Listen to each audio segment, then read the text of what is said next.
Hi, I'm Dr. Lisa Miller. And I'm Nazar Yasin. Welcome to Soul Searching, where we discover how your inner journey fuels your outer impact.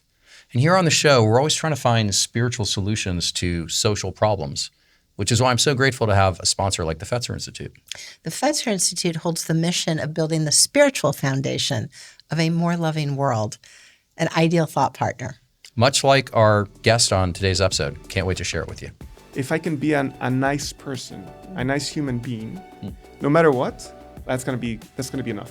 Can life develop in other parts of the universe that doesn't develop suffering? I might just understand business and finance and companies because they're the ones driving change in the world.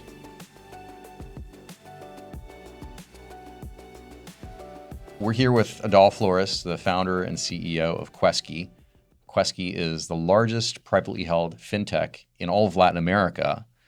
Obviously, full disclosure, I'm an investor in the company, have known you for almost a decade now, and we co-led your Series A, and I'm a board observer at Quesky. So I've been privileged to see the inside story and get to know you over the years, but thought you'd be a perfect guest for this show. And why don't you share a little bit about yourself and a little bit about Quesky so people get oriented. Yeah, and thanks so much for having me. It's a pleasure, and I'm really excited to be here. I'm originally from Guadalajara, Mexico.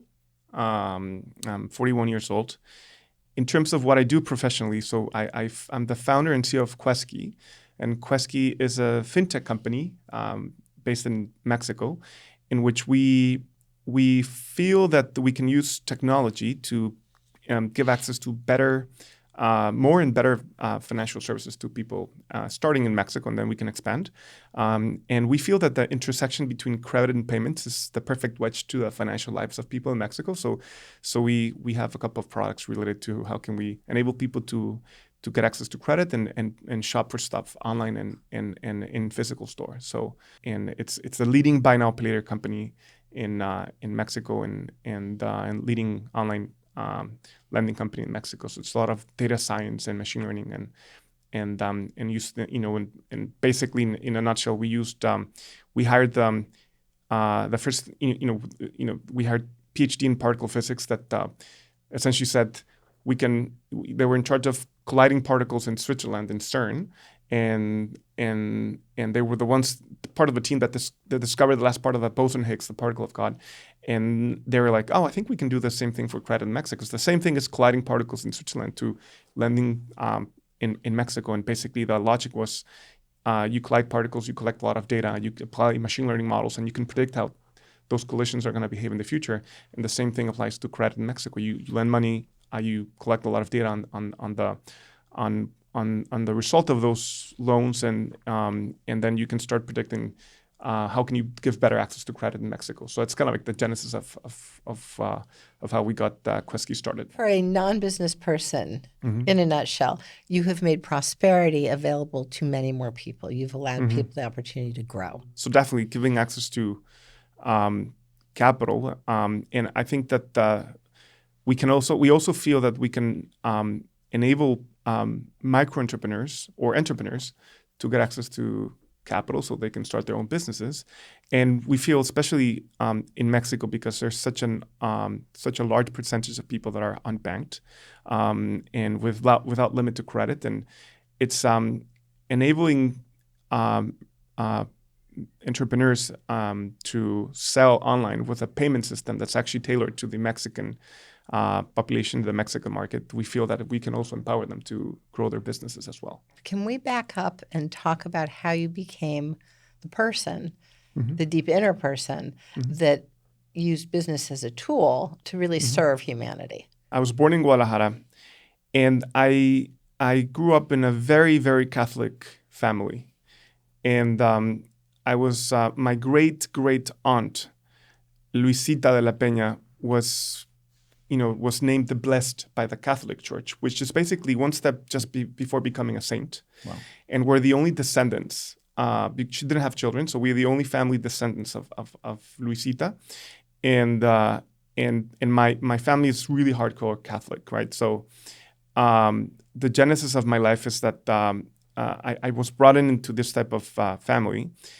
And maybe one of the first things that happened to me that kind of like made me start thinking in this quest is I remember I was what is it, like 7-8 years old, and I was sleeping in my bed, and I remember that I didn't think so I woke up. I remember that I woke up and I saw my father reached out to me saying, "Hey, can you come with me?"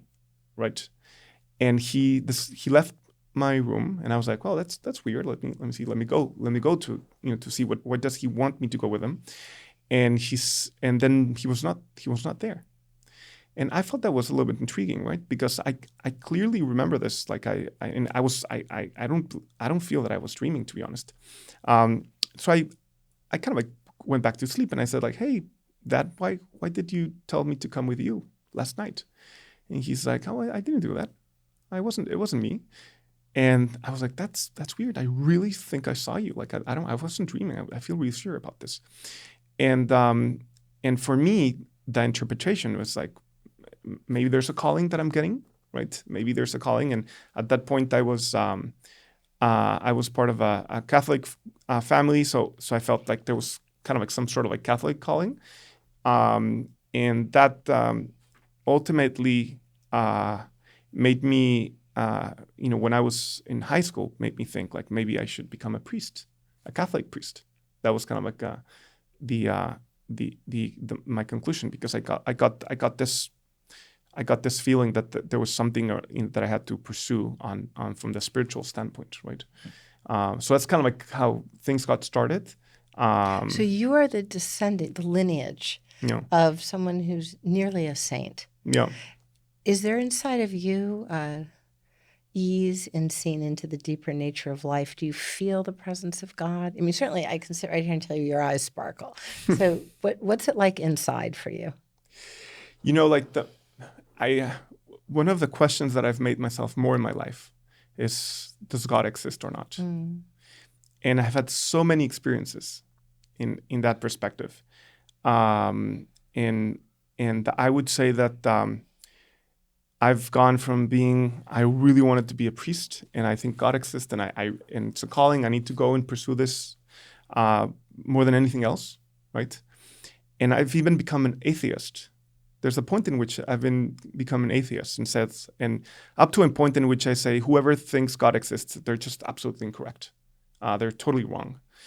And then I've been back to, and I've had multiple things that happened to me that made me feel, maybe God exists. And it's just that I'm just like a small ant that's trying to understand nuclear energy or quantum entanglement.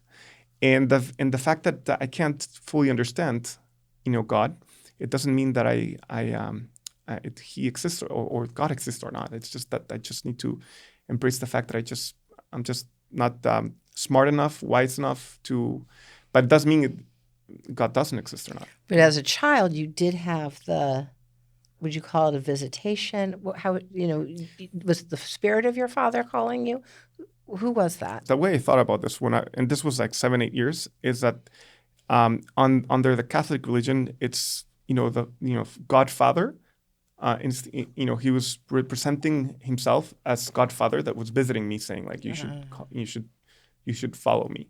And that's why I felt I had to become a priest, because it's like I need to follow Godfather. Right? That's kind of like the interpretation I was You knew that in your heart. It was clear in your deep inner wisdom. Yeah. Yeah. So the visitation was from God the Father, and he chose to come in the image of your father. Yeah, exactly. And again, I always question myself a lot, and I question everything in religion and everything. So I can share you the journey. But as a child, you knew that. Yes, as a child, that was not up for doubt. You really knew that in your deep inner being. Yeah, exactly. And so you'd been called.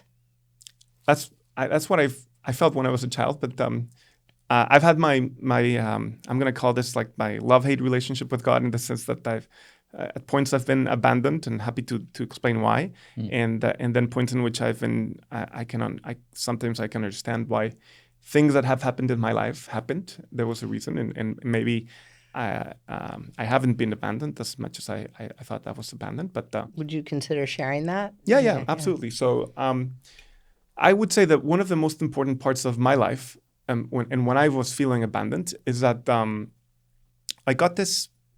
I think it was a combination of an existential crisis and a religious crisis at the same time. Existential because I think I was for the way I grew up, and for multiple reasons, I felt that I developed a low self-esteem. And I remember that when I was in high school, I wanted to have a girlfriend, and it was very difficult for me to do that because I got nervous. So when I wanted to reach out to somebody, somebody that I liked a lot, I got really nervous because I felt that I couldn't deserve somebody to love me, if I can say it this way. And I got really nervous. And then what happened is, I think, when I tried to invite girls out and things like that, they would see me like nervous, and it would be awkward. So they kind of like didn't like to spend time with me. You know what I mean? Mm-hmm. And there was kind of like this vicious cycle that reinforced this, right? I went to a Catholic high school, which actually my grandfather built as an engineer. Until middle school, I felt I was I was alien or extraterrestrial. I don't know why. So I started going to a therapist when I was in high school, and I said, like, this is how I feel. I have a low self-esteem. I saw this therapist getting nervous. He's like, I don't know how to help you out, actually. And he told me, like, one of his patients just committed suicide. And I was like, I don't want to be that type of patient, right? So, I was feeling abandoned by God. And how old were you now when this was happening? I was probably 16 years old. Yes. Yeah. And I told this priest, I said, I want to become a priest. I think I have a calling. And he said, I think that the easiest thing for you to do is just go and become a priest and start studying in religion and everything. But I want you to be sure that you want to become a Catholic priest. And you need to study more about Catholicism. And you need to question yourself every single thing. So I did that. And the more I studied, the more I was like, I don't know if the Catholic religion is the correct one. And if I'm going to, Catholic religion is missionary in the sense that you want to convince people to become Catholic. And if maybe other religions are right religions, that was my logic. And if I'm convincing them to go to the Catholic religion, then I'm actually making somebody be worse off, right? Because of that. So I had to really feel myself I was convinced about that. And then I said, like, I came up with a theory called the circumstantial theory, which basically means that, under Catholicism, heaven and hell exists. And my theory was like, it doesn't make sense that heaven and hell exist, or at least the way it's perceived by the Catholic religion, because, maybe somebody has circumstances and genetics that makes people more prone to be a nice person. And they're going to go to heaven. And some people are going to be, their circumstances, under our perception, they're going to be like bad people that would go to hell. But maybe it's not about if you're good or bad. It's more about, based on your circumstances, are you better than what you were kind of like programmed to be? You know what I mean? And so somebody that, I'm just going to say this example, somebody had phenomenal circumstances to be like almost the most amazing human being in the world. And maybe they were just good, but not the most amazing. Maybe they should go to hell. And maybe if you have a bad person and they were destined to be like the worst person in the world and they just became slightly bad, they should go to heaven, right? Because they did what they could with their circumstances. So that's kind of like I call this a circumstantial theory, which basically means everything's relative. And you cannot judge people if they're good or bad just from what you see. You need to understand their circumstances and what have they done with their circumstances and their genetics. And there's actually a book called Determined. So you were 16 at this time. Yes. On a deep quest. Yeah. On a deep spiritual quest. Yeah. And, I'm touched by the fact that it started with a struggle. Yeah. Because in our journey, very often, we're hardwired to suffer right around this time, a developmental depression, literally in the brain, to ask what is the point and what is true, and is there good and evil, and how does good and evil really unfold? And you were both feet in, and you came up with a very beautiful circumstantial theory that it's all how we use what we're given to serve the good, to serve God. Mm-hmm. Yeah. I'm also struck by kind of like the ingrained pressure Mm-hmm. that was sort of thrust upon your shoulders at a young age. It's like, Mm-hmm. oh, hey, your great aunt Louisa, she was Mm-hmm. blessed, and Mm-hmm. she's almost a saint. Yeah. And your grandfather built this really famous Catholic school. That's like a lot of pressure Yeah. to be not only spiritual and good, but spiritual in a specific way, Mm-hmm. according to a specific tradition. Mm-hmm. Yeah. Yeah. Here's one example, just very recently. So Quesky, the company, we found that it's for the third consecutive year, it's been named the most ethical company, one of the most ethical companies in Mexico. And last year, it was named the five most ethical companies in all Mexico. And we were number one in financial services. And when I told my parents about it, they were like, we think we might be a little bit proud of you. We're not sure, but we might be a little bit proud of you. And I was like, Mom, Dad, are you fine? I think you need to go to the doctor. Right?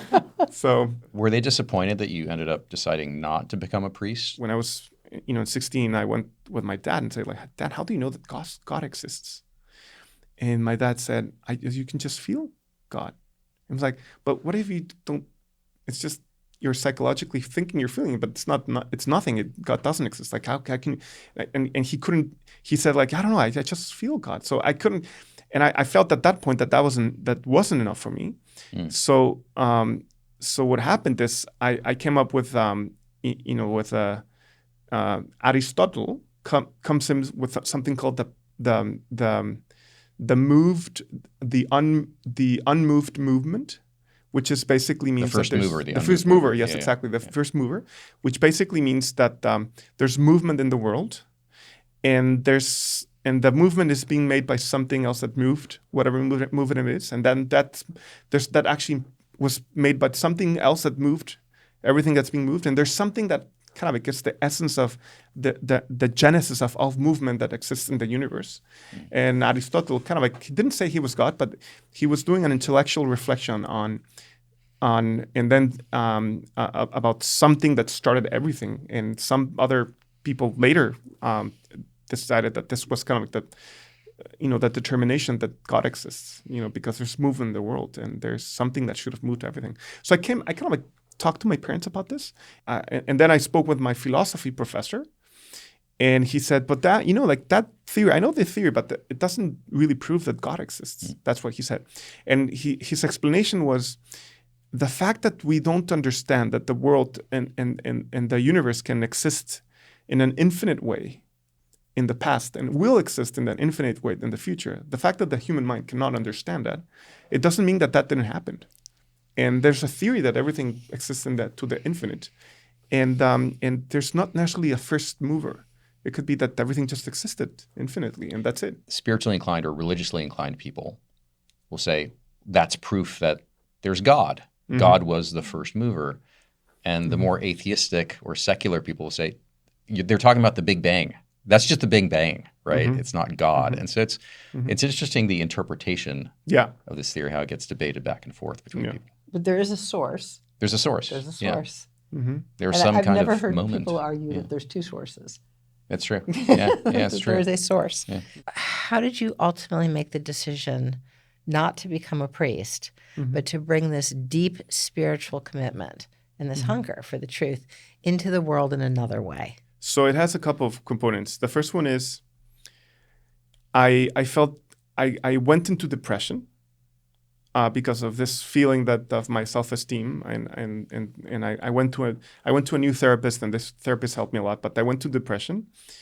At one point, I was actually developing suicidal thoughts, and I just felt that God abandoned me.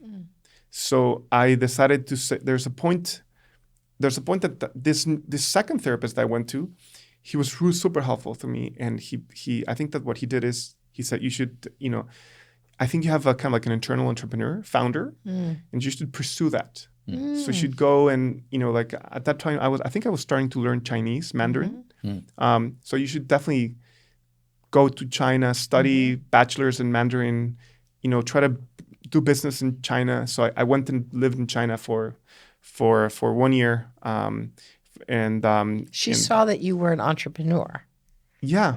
She used that word. I don't know if it's a he. So it was a he. So I don't. Your therapist. The therapist. Knew, Yes, exactly. somehow knew you as an Pushed me entrepreneur. to yes, exactly. So he said you should go to China. And at that point, I remember I was curious about Carlos Slim, which is kind of like the main, the most famous businessman in Mexico. Very very smart businessman and finance person. And he's like, you should go and meet him and talk to him. So I think he understood that I felt low self-esteem. What he did is he understood I have had low self-esteem from the, personally in some aspect, but I had this curiosity about business and entrepreneurship in China. So he pushed me towards that direction. And I started developing self-esteem as a curious person going to China. And even people were like, wow, this was in 2004, 2005, and people were like, wow, that's this Mexican dude studying bachelor's in Chinese in Shanghai. That's not super common, right? That wasn't common. Not at all. Yeah. 2004, 2005. Yeah. And so I think I developed my self-esteem from that perspective. I was really mad because I said, like, I don't see any signs of God. He didn't help me. Maybe I didn't see it at that point, right? Maybe I can see how these experiences that I felt were really, really tough on me developed a resilient being, and that helped me a lot in many other aspects of my life, including when I founded my Quesky, the company, and even when I wanted to date with my wife, my now wife Tanya. It was tough. She initially she didn't want to date with me, but I insisted. I developed that resiliency. I insisted, and she ended up saying yes, and we ended up getting married, and we're really happy as a family. Have a small baby called Baby Adal. So a lot of the things that happened to me, I think you could say that there's something else that was guiding me through the process, and the fact that I didn't understand that, it doesn't mean that it wasn't there. I became an atheist, but and then I said God doesn't exist. Or he has abandoned me, and I went to China. But then when I came back to China, I had this really interesting experience. My sisters and my mother said, there's this person that can manage your energies, and she can talk with your angel, and I think it's really interesting. She can help you out. And it's like, really, that's this person in China or no, this back person back in Mexico. Okay. Yeah. So I was like, I don't believe in that, but I'll just try it. They were insisting, and I remember when so she put me into a bed, and she was managing my energies, and I remember that she was saying, like, you come from a long trip. I was just coming in from China. It's like, oh, she obviously knows this because she's spoken to my sisters and my mother and everything. Like, come Oldest on. trick in the book. Yes, yeah. Exactly. And then I said, she was just telling me a bunch of stuff. And then I remember I thought, and she was saying, oh, your angel, which is called Eliatel. She said, your angel is saying this and that and this and that. And I was like, it kind of like resonated, but I think she probably knows something about me, etc. And then I said, hey, angel, if she really is talking to you, and if you can talk to her, tell me if God exists or not, right? So I said, she's telling me a bunch of stuff. So tell, and then like 1 minute later, she says, "Oh, by the way, your angel says that with regards to your question about if God exists." Wait, you were asking yourself this in your head? In my head. I was just thinking. I was just thinking, like, angel, tell me if God exists. Tell her to tell me if God exists. And probably asking it like ironically, like, okay, angel, yeah, are you actually there? Exactly. Right? That was it. Huh. That was it. And then she comes and says, like 1 minute later, she says, oh, about your question, your angel says, you had a question, right? About if God exists. He says, God absolutely exists. Wow. And that's when I said, holy crap. I don't get this. I don't know if God exists or not. It's just above my paycheck, right? It's just, so that's when I became agnostic. I said, God may exist or not.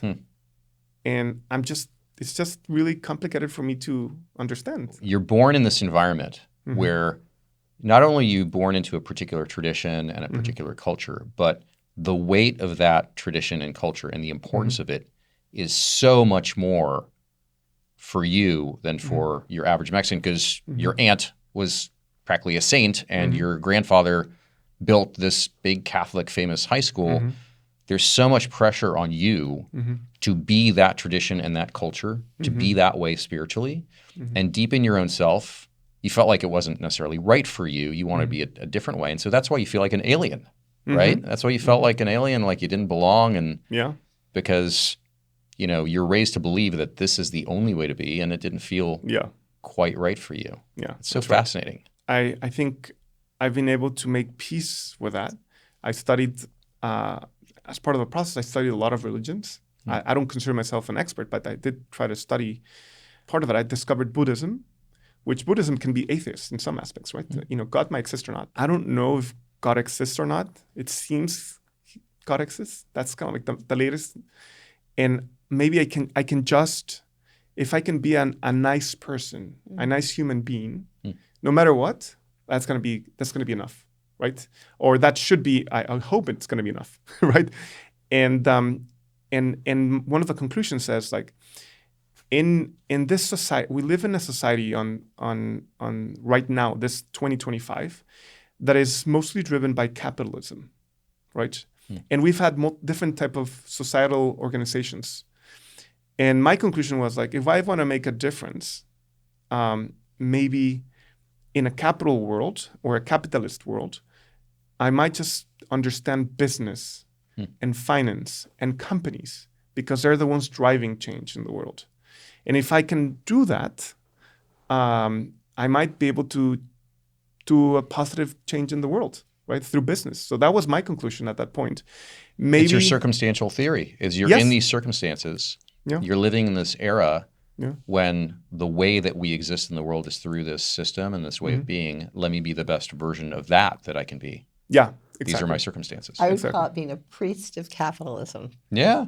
Yeah. There you go. Yeah. With the values, the lived spiritual values, and perhaps Catholic values. Yeah. Deep in me, I'm still a Catholic. That,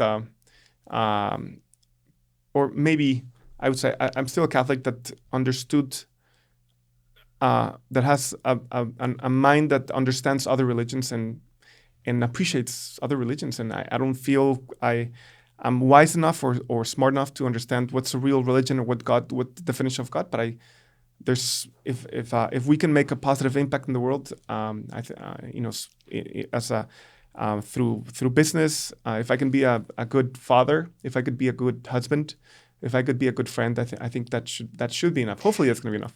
So, what was the inspired vision that led you forward from there? You knew that your form of, if you will, service or relational spirituality, there's something divine in service through capitalism.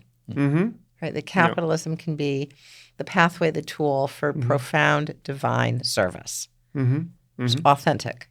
Yeah. And what happened is, I think I started reading about people that I admired.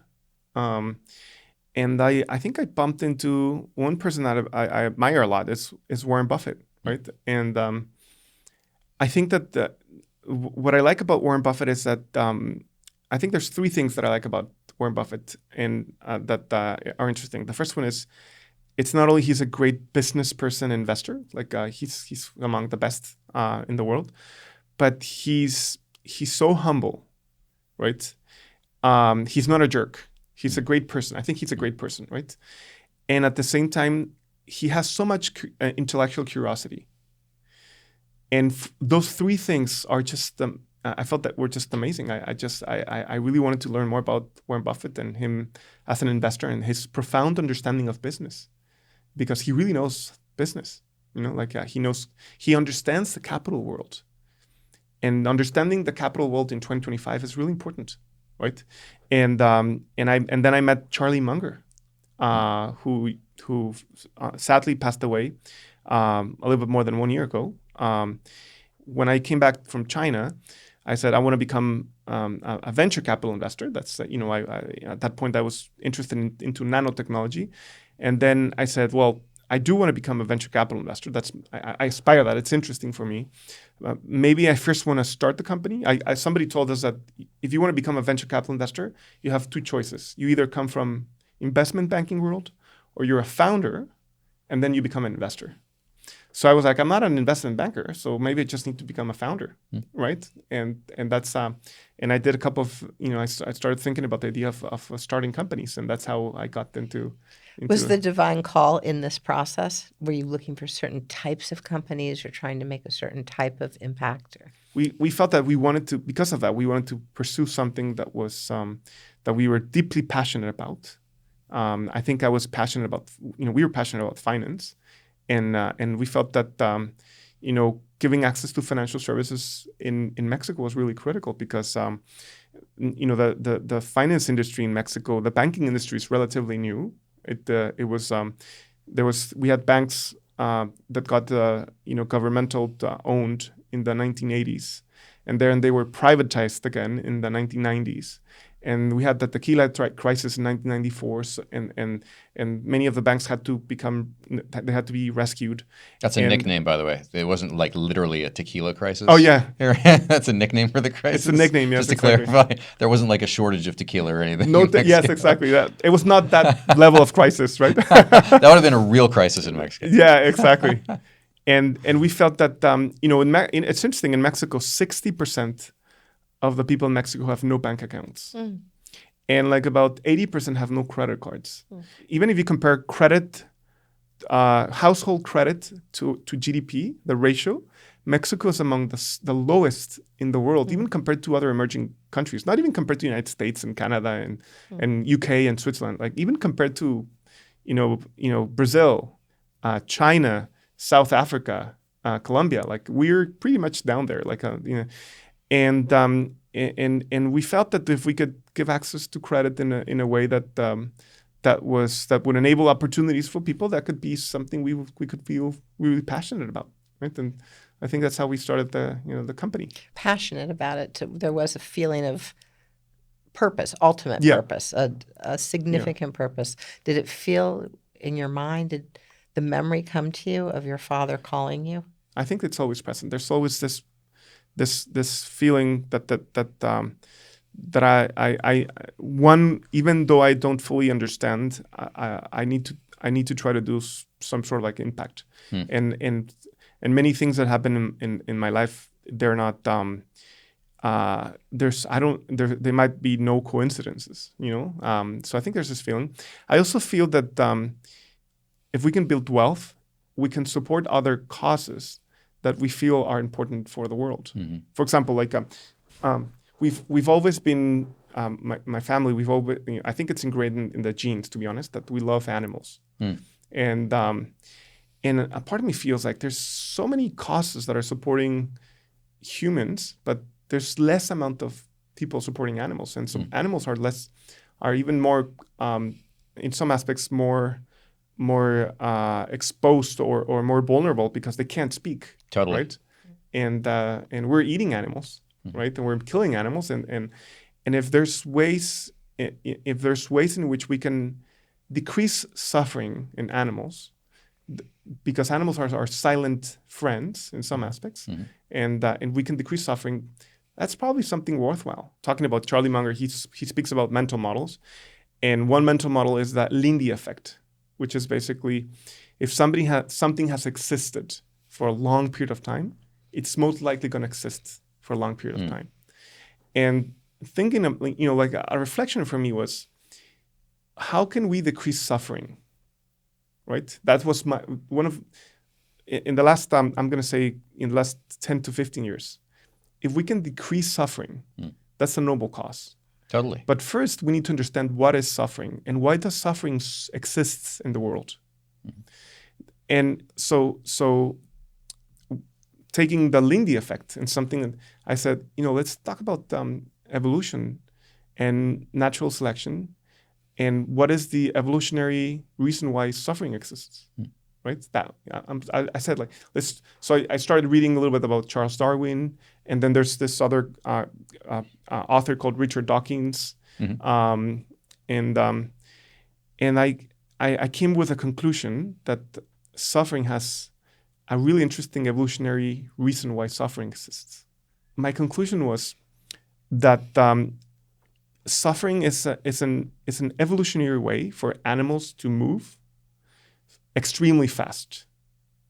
That the difference between pleasure and pleasure, you can plan it a little bit more. Like if you eat something without planning, even as an animal, you can eat something that's poisonous. So you need to be a little bit more strategic. You don't need to make an immediate reaction, right? Like you can take a few seconds, maybe a few minutes, and then you can eat something. But in suffering, you need to respond immediately. Suffering exists because life in Earth exists that depends on limited resources, like energy, food, space. These are limited resources. And because we're trying to compete for these limited resources, we developed a predator system that produces suffering. Can life develop in other parts of the universe that doesn't develop suffering? Is that something that can happen? Like Right. in a situation where there's unlimited resources, Exactly. unlimited territory, unlimited Exactly. energy, Yeah, would there need to be some kind of predator-prey system? exactly. Would there need to be a competition for resources, which then Exactly. induces suffering? Yeah, exactly. Can that happen? And if there's something we can learn from that, like it's like a little bit like Einstein. Einstein did a lot of It's an interesting thought experiment. yeah, exactly. It's a thought experiment. Yeah. And if we know that can happen, can we learn from that and apply it to Earth to reduce suffering? I remember one of the books that changed my life, and also very similar to when I was 16 years old. It's a book about the Catholic priest that goes to Asia and learns about the Buddhism and Hinduism, and he kind of like translates those learnings to the Western world essentially. And I felt that was just one of the most interesting and impactful books I've actually read in my early life. What's the teaching you carry in your heart? You never know if it's good luck or bad luck. So, for example, there's a story about you have a horse, and the horse runs, and you're like, oh, that's bad luck, and you're like, I don't know, maybe it's good luck, and the horse comes back with other horses, and it's like, oh, that's good luck, and you don't know if it's good luck because what happens? One of those horses breaks your leg, and you think that's bad luck, but because you broke your leg, you don't need to go to war. There's kind of like this type of story. We shall see. Yeah, we shall see. Exactly. So I think that what I've learned from this, I learned a bunch of stuff from this book, but I think understanding that everything's so relative, and so everything's nothing. You need to just see this from a more philosophical. Whatever happens to your life, like for example, for me, what happened to me in my life when I was 16 years old and I was into depression. That might have been one of the best things that have happened in my life, right? And but I couldn't see it.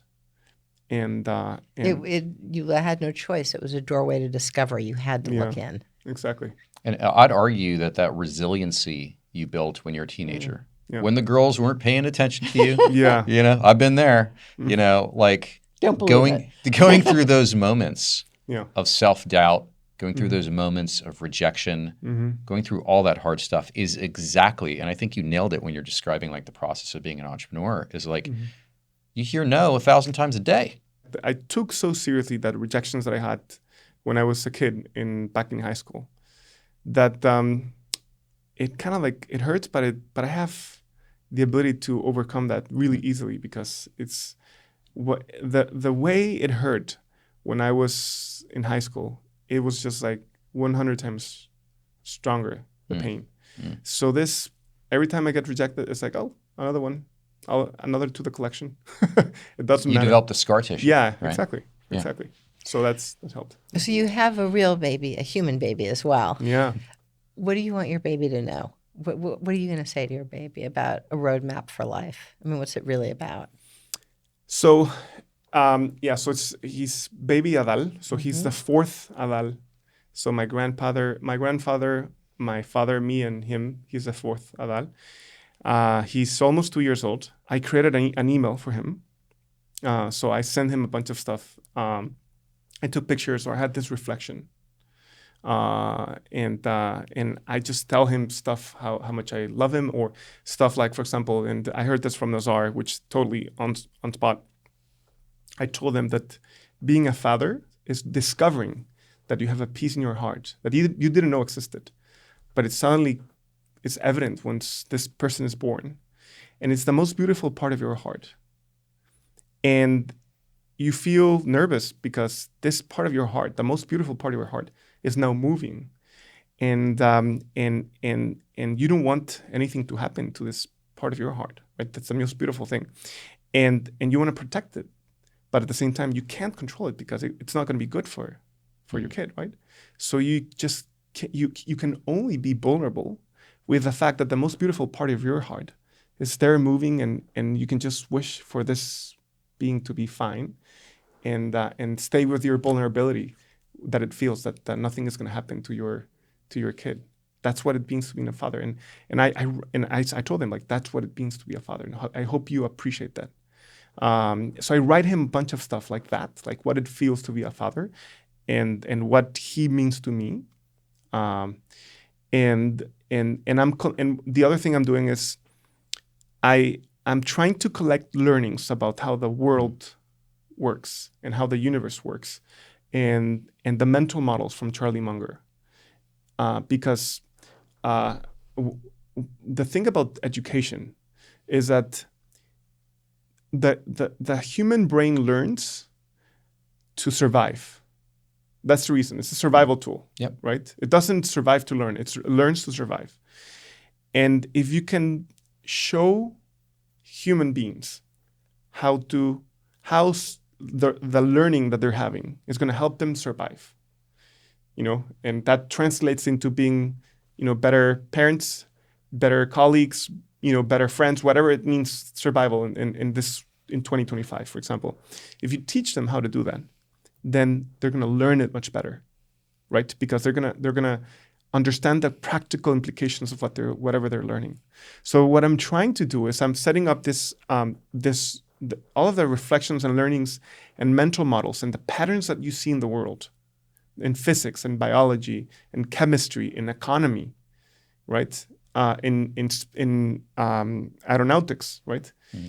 And if I can show him why this is useful and interesting for him, I wish he just brings, when he gets into this existential questioning about himself when he's a teenager, he might find his path a little bit easier than mine, and he can understand stuff. He doesn't need to relearn everything. He can learn stuff that I've learned, and hopefully he can be wiser than me eventually, right? And what's the number one lesson that you've learned? The number one lesson that you came to through the hard road, the difficult journey, that you would like to, as a gift, impart to him? The importance of being a good citizen, and the importance of being resilient. Trying to be a nice person. It's never going to hurt. I don't think so. And looking back, what do you make about your encounter with the angel? The only thing I know is I might exist, right? Right. Do you ever feel they show up in helpful ways?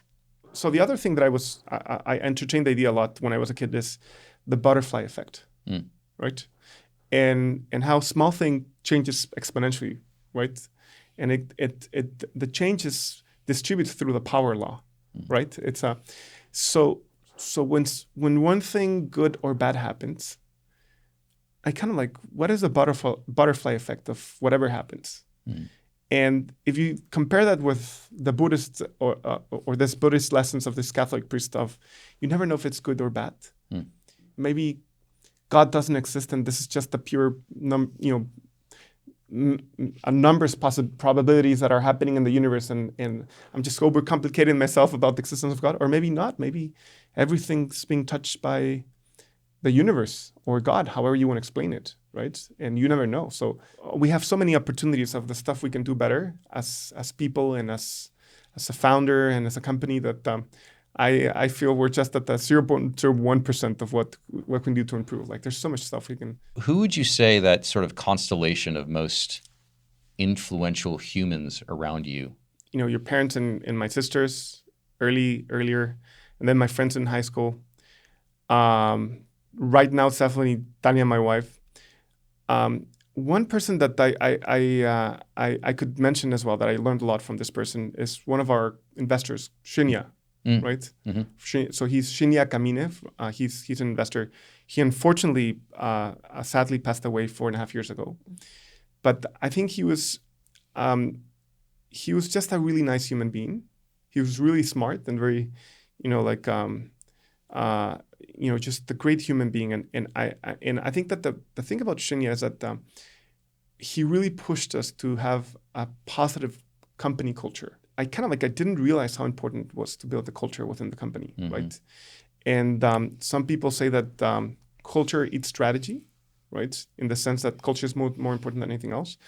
And understanding how to build a culture. At Quesky, we're a mission-driven and cultural-driven company. And we aspire to be, we have big ambitions from the economical standpoint, but we also have big ambitions from the cultural standpoint. How do you sort of balance the purpose and the mission with the realities of being an entrepreneur? I think we're the only company, at least in our category, that enables people to prepay their loan without a penalty. And they just pay for the time that they used their loan. And at the same time, we stop the generation of the late fees. So if somebody defaults after X amount of days, there's no late fees accumulated. So that combination between prepaying and stopping the late fees, nobody else does it. I was able to ask a question to Warren Buffett. And the question was, if you have to balance between short-term profits and long-term defensibility and competitive modes, how do you balance them, right? Because you're constantly trying to optimize between short-term profits and long-term defensibility. And, coming back to your question, Nazar, we say this a lot within Quesky, if we can keep people, our customers, more happy, even if this comes to the detriment of earning less money, let's do that because it's going to be a competitive mode because having a happy customer becomes a competitive advantage. And I'm not saying we've cracked it, but we're trying to go towards that direction and make people happy. We developed one product that has a very high net promoter score. It's called Quesky Pay, which is the buy now pay later solution that we developed in the company, right? And the interesting thing, the insight that we had from that product, and the reason why we developed it is, I think it's twofold. The first one is, if you can partner with them. So basically what it means is it's a payment method that enables people to buy stuff online or in physical store and pay after that, pay later, essentially. So it's kind of like a credit and payment method, right? But the insight there was two insights here. The first one is that if you partner with a merchant, you can combine acquire a customer. So you share the customer acquisition cost. So your customer acquisition cost actually goes down. And then the merchant is willing to pay you a merchant fee as a payment processor. And that merchant fee helps you subsidize the cost of the loan. So if you have a lower customer acquisition cost and you have a subsidy by the merchant because they want to transact with that customer, you can offer them a better financial product. And this translates into happier customers with higher net promoter score. So that's the insight of why we started, Quesky Pay, the buy now pay later solution, because the partnership with the merchants was really critical. But at the same time, we don't force people to have a bank account or a debit card, or they don't need to have a credit history. The people that are unbanked, they can go and use Quesky as a payment method, as a easy, convenient payment method to buy stuff online. So we're giving access, financial access and e-commerce access. But the people that do have a bank account, they see it as a safer way and more convenient way to pay. So that generates this positive feeling. So that's why we're growing that business so much. It has this impact, and that's why people are so happy about it. And that's why if you see in other parts of the world, in other regions of the world, buy now pay later is becoming like 50% of customers are starting to use buy now pay later. It's just becoming a really important thing, and we're happy to push that way to pay in Mexico, right? We're building an ecosystem of products. So as opposed to having just one product and try to make the company profitable with just one product. We have multiple products. So being an ecosystem gives you a competitive moat, but makes your customers more happy with you, and that's good for business. Maybe you won't be Saint Adal in the canonical sense, but you're doing very saintly things in the world. It's really cool. Ultimate purpose. Yeah. And all because of those decades of soul searching. Yeah, absolutely. And I think I'm going to still be soul searching. I think the response is so complicated, right? Again, I feel myself as an ant or as an insect trying to understand very, very deep things that are happening that are above our understanding. I found peace in really telling myself that I don't need to know everything. I don't need to understand everything. But as long as I can do the best of what I can do, I think that's going to be fine. Beautiful. Thank you for that gift, and thank you for being here, and thank you for coming all this way. It's really been quite moving and profound. Thank you for having me. Thanks for joining us, Adal.